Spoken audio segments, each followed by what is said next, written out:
அறத்தின் வழி நிற்க வைக்கும் ராமபிரான் வழிபாடு. ராமநவமி 6/4/2025. திருமாலின் முக்கியமான 10 அவதாரங்களில் பல்வேறு லீலைகள் அடங்கியது கிருஷ்ண அவதாரம். ஆனால் அந்த அவதாரத்தில் இறைவன் அதர்மத்தை அழிப்பதற்காக சில நேரங்களில் அதர்மத்தின் வழியிலும் செல்ல வேண்டிய நிர்பந்தம் ஏற்பட்டிருந்தது. ஆனால் கிருஷ்ண அவதாரத்திற்கு முந்தைய ராம அவதாரத்தில் தனக்கு பல சோதனைகள் வந்த போதிலும் அறத்தின் வழி தவறாது நின்று அதர்மத்தை வென்றவர் ஸ்ரீராமர். இதனால் எப்போதும் ராமபிரான் மக்களின் மனதில் ஒருபடி முன்னிலையிலேயே இருக்கிறார். அப்படிப்பட்ட ராமன் பிறந்த புண்ணிய நாளான ராமநவமி வருகிற 6ஆம் தேதி வருகிறது. அயோத்தியின் சக்கரவர்த்தியாக திகழ்ந்த தசரத மன்னனுக்கு கோசலை, கைகேயி, சுமித்ரை ஆகிய 3 மனைவிகள் இருந்தனர். பல்வேறு சிறப்புகளை பெற்ற தசரதனுக்கு நாட்டை ஆள்வதற்கு ஒரு வாரிசு இல்லாதது பெரும் கவலையை தந்தது. இது குறித்து தனது குலகுருவான வசிஷ்டரிடம் சொல்லி வருத்தப்பட்டார் தசரத மன்னர். பின்னர் வசிஷ்டரின் ஆலோசனைப்படி புத்திர பாக்கியத்திற்கான யாகத்தை நடத்தினார். அந்த யாகத்தில் தோன்றிய ஒரு தேவலோக தூதன் பிரசாதம் நிறைந்த ஒரு கிண்ணத்தை தசரதனிடம் தந்து அதில் உள்ள பாயாசத்தை 3 மனைவிகளுக்கும் பகிர்ந்தளிக்கும்படி கூறினான். அதில் பாதியை முதல் மனைவியான கோசலைக்கு அளித்தார். அதன் மூலம் பிறந்தவர் ராமபிரான். மீதமிருந்த பாயாசத்தில் பாதியை 2வது மனைவியான கைகேயிக்கு அளித்தார். அதன் மூலம் பிறந்தவர் பரதன். பின்னர் மீதமிருந்த பாதியை சுமித்ரைக்கு வழங்கினார். இன்னும் பாதி இருந்தது. அதனால் அதையும் மீண்டும் சுமித்ரைக்கே வழங்கினார். இதன் மூலம் சுமித்ரைக்கு லட்சுமணன், சத்ருக்னன் ஆகிய 2 பிள்ளைகள் பிறந்தனர். பங்குனி மாதம் நவமி திதியில் பிறந்தவர் ராமபிரான். பாலிய பருவத்திலேயே ராமபிரான் பல்வேறு அற்புதங்களை நிகழ்த்தினார். வளரும் சமயத்தில் அவரின் அற்புதங்கள் அதிகரித்தன. குறிப்பாக விஸ்வாமித்திரரின் யாகத்தை காப்பதற்காக அவருடன் காட்டிற்கு சென்றனர் ராமனும் லட்சுமணனும். அங்கே காட்டில் தாடகை என்னும் அரக்கியை வதம் செய்தனர். பின்னர் மிதிலை நகரில் ஜனகரின் அரண்மனைக்கு சென்றனர். அங்குதான் சிவபெருமானின் கரங்களில் தவழ்ந்த சிவதனுசுவை ராமபிரான் உடைத்து சீதாதேவியை கரம் பிடித்தார். மந்தாரையின் சூழ்ச்சிக்கு கட்டுப்பட்டு போன கைகேயி தசரதனிடம் 2 வரங்களை பெற்றாள். அந்த வரத்தின் மூலமாக ராமனை 14 ஆண்டுகள் வனவாசம் செல்ல வேண்டும் என்று கூறினாள். ராமன் காட்டிற்கு செல்ல முயன்ற போது அவருடன் சீதாதேவியும் சுமித்ரையின் மகன்களில் ஒருவரான லட்சுமணனும் உடன் சென்றனர். காட்டிற்கு சென்ற நிலையிலும் ராமபிரானின் அற்புதங்கள் தொடர்ந்தன. கல்லாக இருந்த அகலிகை சுய உருவம் பெற்றாள். மீனவனான குகன் என்னும் சகோதரனை பெற்றார். சபரி என்ற மூதாட்டியை சந்தித்து அவள் பலகாலமாக சேகரித்து வைத்திருந்த பழங்களை உண்டு அவளுக்கு முக்தி வழங்கினார். இதற்கிடையில் சீதையை இலங்கை மன்னன் ராவணன் கவர்ந்து சென்றான். சீதையை கண்டுபிடிப்பதற்காக சுக்ரீவன், அனுமன் ஆகியோரின் உதவியை ராமபிரான் நாடினார். கடலின் நடுவில் பாலம் அமைத்து இலங்கை சென்று ராவணனுடன் போரிட்டு அவனை அழித்தார். சீதையையும் மீட்டார். பின்னர் 14 ஆண்டுகள் வனவாசம் முடிந்து அயோத்தி திரும்பி அரச பட்டத்தை ஏற்றார். ராமனை காட்டிலும் ராம என்னும் அவரது நாமமே உயர்ந்தது என்பார்கள் ஆன்மீக பெரியோர்.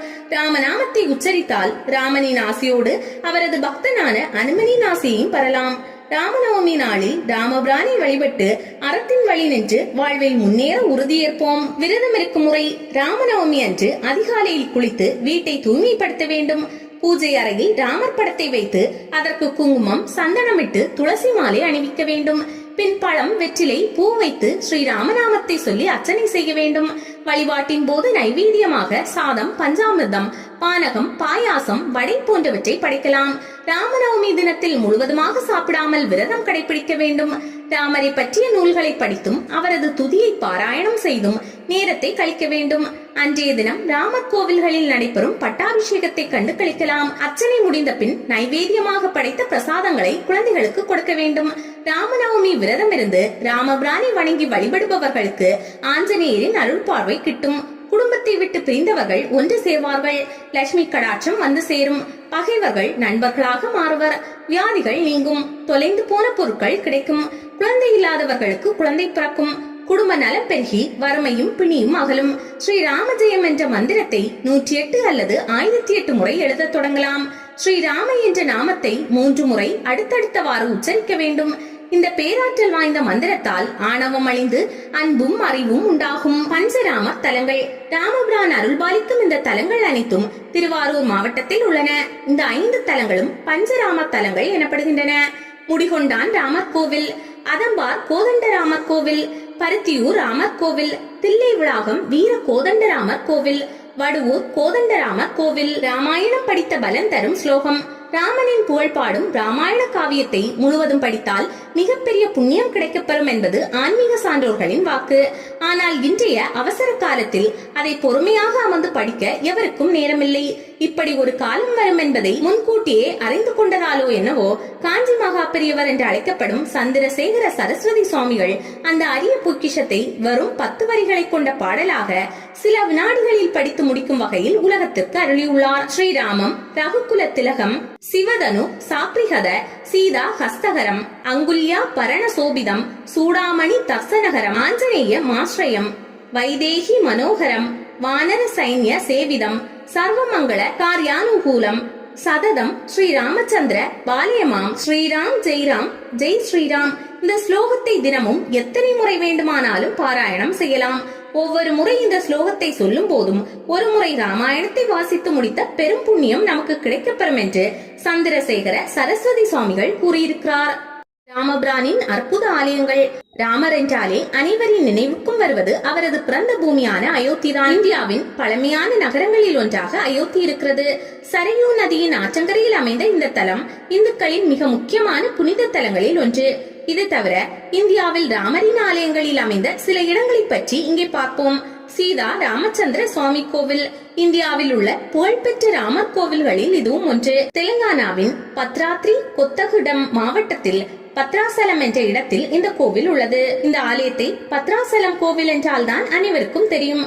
வனவாசம் மேற்கொண்ட ராமர், சீதை, லட்சுமணன் ஆகிய மூவரும் ஒருமுறை பத்ராசலத்திலிருந்து 35 கிலோமீட்டர் தொலைவில் உள்ள பன்னசாலாவில் தங்கியிருந்தனர். அதன் பின்னர் தான் ராவணனால் சீதை கடத்தப்பட்டது. சீதையை மீட்பதற்காக இலங்கை செல்லும் வழியில் ராமரும் லட்சுமணனும் கோதாவரி ஆற்றை கடந்த நிகழ்வுகளும் நடந்தன. அந்த புராணத்தின்படி அமைந்த இடம்தான் பத்ராசலம் ஆலயம்.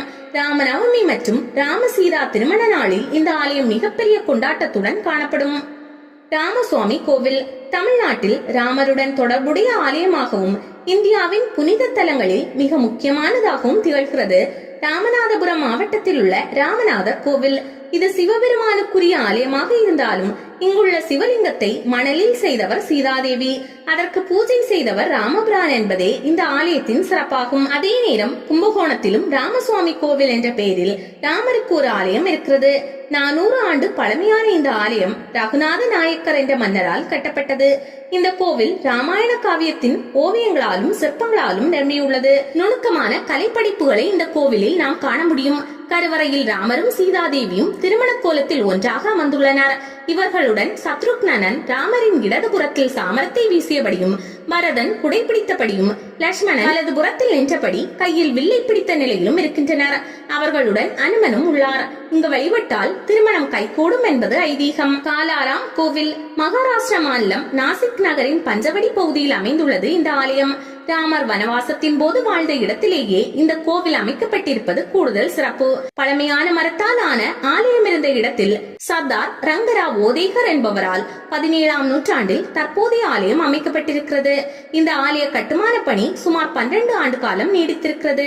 மேற்கு இந்தியாவில் அமைந்த மிக சிறந்த ராமர் கோவில்களில் இதுவும் ஒன்று. இங்கு ராமர், சீதை, லட்சுமணன் ஆகியோரது சிலைகள் கருங்கற்களால் ஆனவை. இவை ஒவ்வொன்றும் சுமார் 12 அடி உயரம் கொண்டிருப்பது குறிப்பிடத்தக்கது. திருவிராயர் கோயில் கேரளாவின் திருச்சூர் மாவட்டத்தில் இந்த ஆலயம் அமைந்துள்ளது.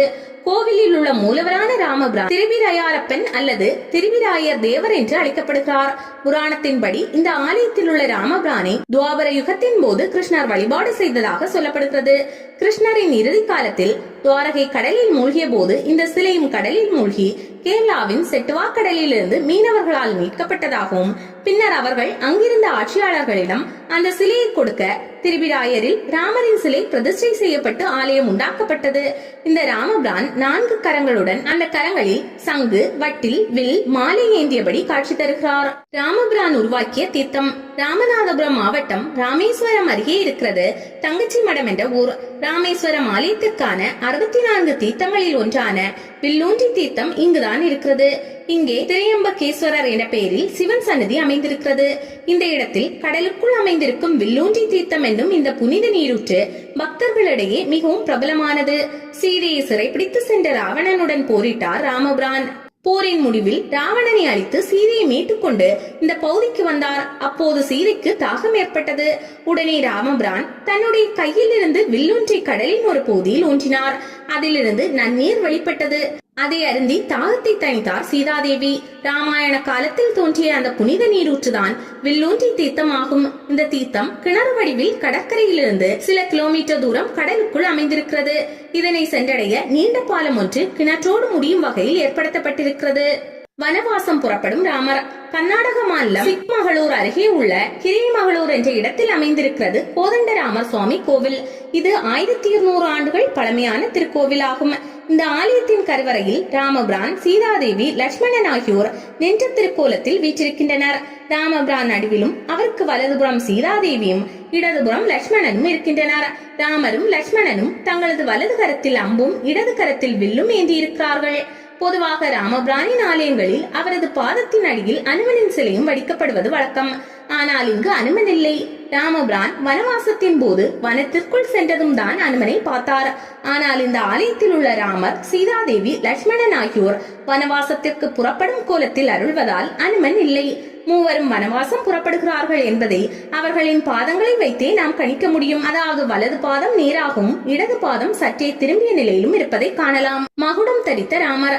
திருவாரூர் மாவட்டம் நன்னிலம் தாலுகாவில் உள்ளது மகுடவர்த்தனபுரம் என்னும் முடிகொண்டான் என்ற ஊர். இது திருவாரூரில் இருந்து மயிலாடுதுறை செல்லும் வழியில் இருக்கிறது. இங்கு ராமர் கோவில் ஒன்று அமைந்துள்ளது. இதில் அருள்பாலிக்கும் ராமபிரான் ஊரின் பேருக்கு ஏற்றாற்போல் தலையில் மகுடத்துடன் காணப்படுகிறார். பரத்வாஜ முனிவர் தவம் செய்த இடம் இந்த முடிகொண்டான். மூலவராக ராமர், சீதை, லட்சுமணர் இருக்கிறார்கள். அவர்களுக்கு அருகில் அனுமன் இல்லை. அதற்கு ஒரு காரணம் சொல்லப்படுகிறது. ராமபிரான் இலங்கை செல்லும் வழியில் பரத்வாஜ முனிவர் அளித்த விருந்தை இலங்கையிலிருந்து திரும்பும் போது ஏற்பதாக உறுதி கொடுத்தார். ராமரின் வருகையை பற்றி பரதரிடம் முன்கூட்டியே தெரிவிப்பதற்காக ஆஞ்சநேயர் அயோத்தி சென்று விட்டார் என்கிறது ராமாயணம்.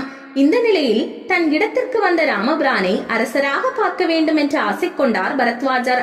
அதன்படியே இத்தல மூலவரான ராமபிரான் மகுடத்துடன் கிழக்கு நோக்கி தரிசனம் தருவதாக ஐதீகம். அனுமனுக்கு மூலவர் சன்னதிக்கு வெளியே தனி சன்னதி உள்ளது.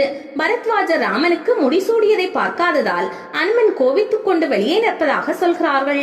ரங்கநாதருக்கு இங்கு தெற்கு நோக்கி சன்னதி உள்ளது. இந்த ஆலயத்தின் மிகப்பெரிய தீர்த்தமாக ராம தீர்த்தம் என்னும் குளம் உள்ளது.